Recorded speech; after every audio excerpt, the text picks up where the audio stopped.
और चलिए शुरुआत कर रहे हैं इस वक्त की बड़ी खबर के साथ जबलपुर से जानकारी, जहां पर सीबीआई छापे से जुड़ा एक बड़ा मामला सामने आया है, जहां पर सेंट्रल जीएसटी के दफ्तर में सीबीआई के छापे का ये मामला है। आरोपी अधिकारियों को कोर्ट में पेश किया गया। जीएसटी सुपरिटेंडेंट कपिल कांबले को कोर्ट में पेश किया गया है। दूसरे आरोपी अधिकारियों को भी कोर्ट में पेश किया गया। सीबीआई को 20 जून तक की रिमांड मिली है और अधिकारियों से अब तक 83 लाख रुपए से ज्यादा की राशि बरामद कर ली गई है। कपिल के घर से 3 लाख रुपए मिले हैं और अधिकारियों ने कारोबारी से 1 करोड़ रुपए की रिश्वत की मांग की थी। 7 लाख रुपए की रिश्वत लेते सीबीआई ने रंगे हाथों पकड़ लिया था। और जैसे ये मामला सामने आया, तुरंत इसको लेकर के हलचल तेज होती है। सीबीआई को 20 जून तक की इसमें रिमांड मिली है, पूछताछ की जा रही है। पूछताछ में कई बड़े खुलासे होने की संभावना है। तो जबलपुर से बड़ी खबर है, जहां सेंट्रल जीएसटी दफ्तर में सीबीआई के छापे से जुड़ा ये बड़ा मामला सामने आया। आरोपी अधिकारियों को कोर्ट में पेश किया गया और इस दौरान जो कपिल कांबले को कोर्ट में पेश किया गया, जीएसटी सुपरिटेंडेंट, दूसरे आरोपी अधिकारियों को भी कोर्ट में पेश किया गया। सीबीआई को 20 जून तक की रिमांड मिली है और इस दौरान सीबीआई की टीम लगातार पूछताछ कर रही है और अधिकारियों से अब तक 83 लाख रुपए से ज्यादा की राशि बरामद की जा चुकी है। कपिल कांबले के घर से 3 लाख रुपए मिले और अधिकारियों ने कारोबारी से 1 करोड़ रुपए की रिश्वत की मांग की थी। ऐसे में 7 लाख की रिश्वत लेते हुए सीबीआई ने रंगे हाथों अधिकारियों को पकड़ा था। तो कई अहम सुराग मिले। दुर्गेश हमारे संवाददाता जुड़ चुके हैं। दुर्गेश, फिलहाल क्या और जानकारी मिल रही है? बड़ा मामला सामने आया, क्या अहम सुराग पूछताछ में सामने आए हैं? मामले में पहला अपडेट तो यह है कि सीबीआई की टीम ने जो आरोपी अधिकारी थे उन्हें सीबीआई की विशेष अदालत में पेश कर दिया है और 1 हफ्ते की रिमांड मांगी थी, जिसे अदालत ने स्वीकार किया और 20 जून तक के लिए सभी अधिकारियों की रिमांड को दे दी गई है। यानी कि अब 1 हफ्ते तक सीबीआई इन तमाम आरोपी जो आरोपी अधिकारी है उनसे पूछताछ करेगी, क्योंकि ये बहुत बड़ा मसला है। सेंट्रल जीएसटी जिसका ये इसकी जिम्मेदारी होती है कि जो कर चोरी के मामले हैं उन पर जांच पड़ताल करे और सरकार को जो चूना लगा रहे हैं उन पर कार्रवाई करे, लेकिन उसकी जगह यही अधिकारी जो है करोड़ों रुपए की रिश्वत की डिमांड कर रहे थे। 1 करोड़ रुपए की रिश्वत की डिमांड की थी, जो 14-35 लाख में तय हुआ।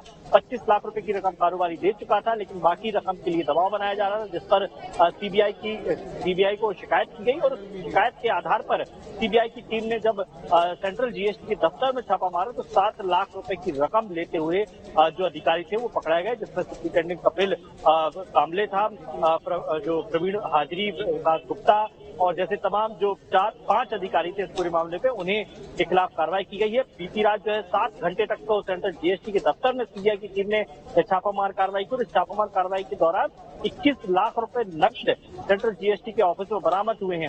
इसके साथ साथ सीबीआई की टीम ने इन जो 5 अधिकारी थे इनके घर में भी छापामार कार्रवाई की, तो हर अधिकारी के घर में लाखों रुपए नकदी बरामद हुए। 18 लाख, 25 लाख, 20 लाख से ज्यादा की रकम अधिकारियों के घर में बरामद हुई है। यानी कि इस पूरे मामले में अब तक सीबीआई की टीम ने, लेकिन दुर्गेश, इतने समय से अगर काम चल रहा था और पूरे सिस्टम के सामने ये सब कुछ हो रहा था, पर्दे के पीछे अगर ये चल रहा था, तो क्या यही लोग थे या इनके और कुछ साथी भी हैं? इसमें कोई दो राय नहीं है कि इस पूरे मामले पर केवल ये दोषी है, क्योंकि ये जो रिश्वत की रकम होती है ये नीचे से लेकर ऊपर तक जाती है और निश्चित तौर पर चूंकि सेंट्रल जीएसटी के दफ्तर में रिश्वत की रकम मांगी जा रही थी, यानी कि उस दफ्तर का हर एक अधिकारी इस पूरे मामले में लिप्त था। हालांकि केवल मामला तो केवल 5 अधिकारियों पर ही बना है, लेकिन निश्चित तौर पर इस दफ्तर का हर एक अधिकारी इसमें लिप्त हो सकता है, क्योंकि अगर दफ्तर में रिश्वत की रकम मांगी जा रही है, ली जा रही है, तो इससे अंदाजा लगाया जा सकता है कि उस दफ्तर के हर एक व्यक्ति को ये बात पता थी कि रिश्वत की रकम यहाँ पर आती है, जमा होती है और उसके बाद फिर उसकी बंदरबाट होती है। तो निश्चित तौर पर ये जो जांच है सीबीआई की, ये यहीं तक नहीं रुकना चाहिए, इस पूरे मामले की गहराई से जांच होना चाहिए। सबसे बड़ा सवाल तो ये है कि ये केवल एक आरोपी की शिकायत पर इतनी बड़ी कार्रवाई हो गई है। न जाने ऐसे कितने कारोबारी हैं, व्यापारी हैं जिन पर टैक्स चोरी के मामले बनते थे, या तो उनको रिश्वत लेके छोड़ दिया गया, उन पर टैक्स चोरी के मामले नहीं बनाए गए, या करोड़ों की टैक्स चोरी होती थी उसे कम दर्शाकर उनसे लाखों रुपए की रिश्वत ले ली गई होगी। ऐसे कई मामले इस पूरे मसले पर हो सकते हैं, क्योंकि हर अधिकारी के घर में नगद बरामद होना इस बात को दर्शाता है कि जो रिश्वत के पैसे थे, तो वो मामला है जो सामने आ चुका है। इससे पहले न जाने कितनी बार ऐसे ही रिश्वत का खेल चलता रहा होगा। क्या अब उन मामलों को लेकर के भी परतें खुलती हुई नजर आएंगी? निश्चित तौर पर देखिए, सीबीआई के हाथ में ये पूरा मामला पहुंचा है और सीबीआई ने 7 दिन की रिमांड ली है। 7 दिन की रिमांड में इन तमाम अधिकारियों से वो राज उगलवाए जाएंगे जो अब तक इनके जहन में छिपे हुए थे या इस पूरे मामले का जो सरगना है या यूं कहना चाहिए जो गिरोह है, क्योंकि इसे गिरोह कहना ज्यादा आसान होगा क्योंकि सेंट्रल जीएसटी के जो अधिकारी होते हैं वो उच्च पद पर पदस्थ होते हैं, सरकार की सेवाएं करते हैं, जनता की सेवा के लिए होते हैं। लेकिन अगर ये कॉगज बनाकर एक ग्रुप बनाकर अगर इस तरह की रिश्वत की डिमांड करते हैं तो निश्चित तौर पर ये बड़ा मामला है, क्योंकि अमूमन अब तक आप जो रिश्वत के मामले सुनते हो वो उस पर किसी एक अधिकारी पर कार्रवाई होती थी। इस पर डिप्टी कमिश्नर रैंक का अधिकारी और उसके साथ 5 इंस्पेक्टर को गिरफ्तार किया गया है, यानी कि सारी मिली भगत के साथ इस तरह की रिश्वत को अंजाम दिया जाता था। निश्चित तौर पर इसमें आगे भी कई बड़े खुलासे हो सकते हैं। ठीक है, और रिमांड में कई और बड़े खुलासे भी हो सकते हैं। खैर, बहुत शुक्रिया दुर्गेश इस पर जानकारी देने के लिए। और चलिए आगे बढ़ते हैं, रुक कर रहे हैं एक और बड़ी खबर का। दमोह से बड़ी खबर सामने है, जहां शासकीय स्कूल के सामने एक्सपायरी डेट की दवाइयां मिलने को लेकर जानकारी मिली है। और शासकीय स्कूल के सामने दवाइयां मिली हैं, स्कूल के बाहर दवा मिलने से हड़कंप मच चुका है।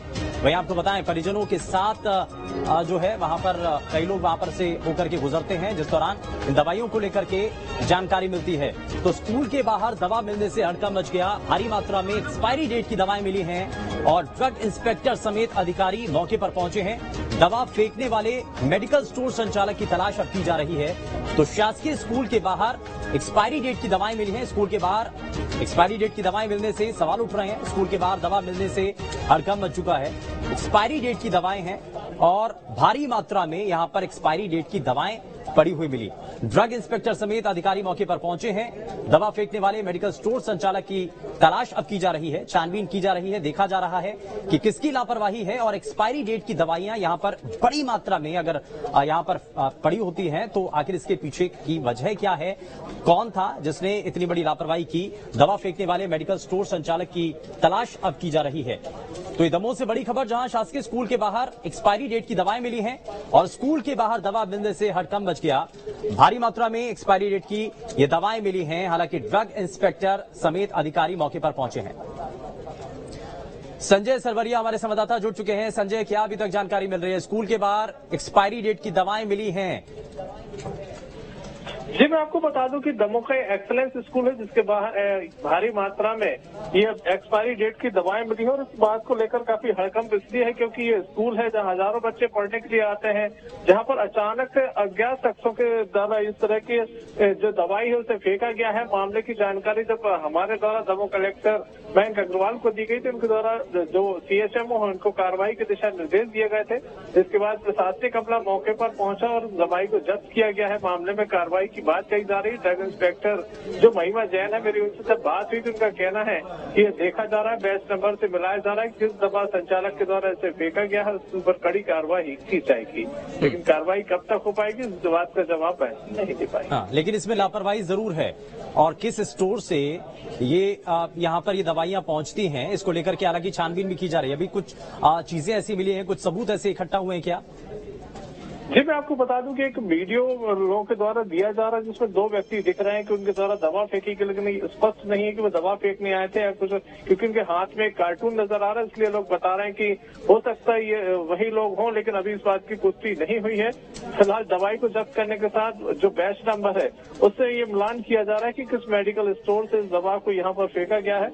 और जल्द ही अगर चाहे तो इस मामले को जो स्वास्थ्य विभाग है वो सुलझा सकता है। चलिए ठीक है, बहुत शुक्रिया संजय इस पर जानकारी देने के लिए। तो फिलहाल ये पूरा मामला सामने है, जहां स्कूल के बाहर एक्सपायरी डेट की दवाइयां वहां पर मिलती हैं और इसको लेकर के फिलहाल मौके पर अधिकारी और कर्मचारी वहां पर पहुंचे हैं।